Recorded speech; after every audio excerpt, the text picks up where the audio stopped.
L'Islande a entraîné les astronautes pour la Lune. Pour le programme Apollo, la NASA a envoyé des astronautes entre 1965 et 1967.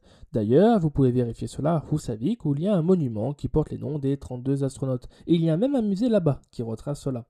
Alors, pourquoi sont-ils allés en Islande et plus précisément dans le Miss Howlandis ou Howlandis, les deux termes sont utilisés en islandais et on le traduit par les hautes terres. Ce territoire qui recouvre 40% de l'Islande est une terre inhabitée, car le sol n'est pas fertile. Il y a aussi beaucoup plus de vent et de tempêtes que sur le reste du pays. C'est une zone avec une forte activité volcanique et en plus il fait bien plus froid qu'ailleurs sur l'île, car il ne reçoit pas les bienfaits du Gulf Stream qui réchauffe les côtes islandaises.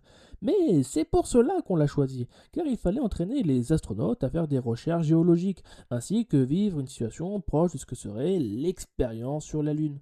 Ce que confirme dans un entretien un géologue du programme Apollo, qui nous dit: Nous avons effectué l'une de nos meilleures excursions en Islande. Si vous souhaitez visiter un endroit sur Terre qui ressemble à la Lune, le centre de l'Islande devrait figurer en tête de votre liste, car il présente une géologie volcanique magnifique, quasiment dépourvue de végétation. Aussi, l'autre objectif était de créer un isolement psychologique et une sensation d'être véritablement coupé du monde. Et pour réaliser cela, ils vont choisir les zones autour du lac Mývatn et le massif volcanique Djúpivík. Alors le Djúpivík, c'est ici.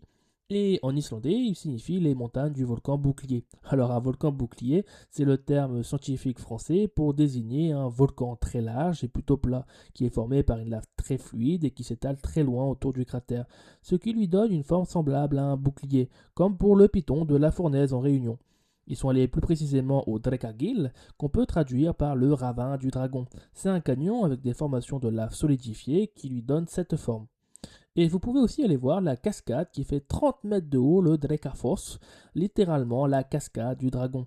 Ils sont aussi allés à Askja, qui est un volcan massif. D'ailleurs, le nom en islandais se traduit par une caldeira. Alors, une caldeira, c'est un énorme cratère formé par un volcan qui s'est effondré après avoir vidé sa chambre magmatique. Et une chambre magmatique, c'est en quelque sorte le réservoir souterrain de lave du volcan. Il est composé de la caldeira Öskjuvatn, qui se traduit par le lac de la caldeira, et qui s'est formé qu'en 1875. C'est à la fois un lac et une caldeira. Et juste à côté, il y a le lac Vetti, qui se traduit par l'enfer en français. Et enfin, il reste à présenter les lieux où ils sont allés autour du lac Mývatn, comme le Gverir, que vous pouvez voir sur cette image. Mais ça sera dans la deuxième partie.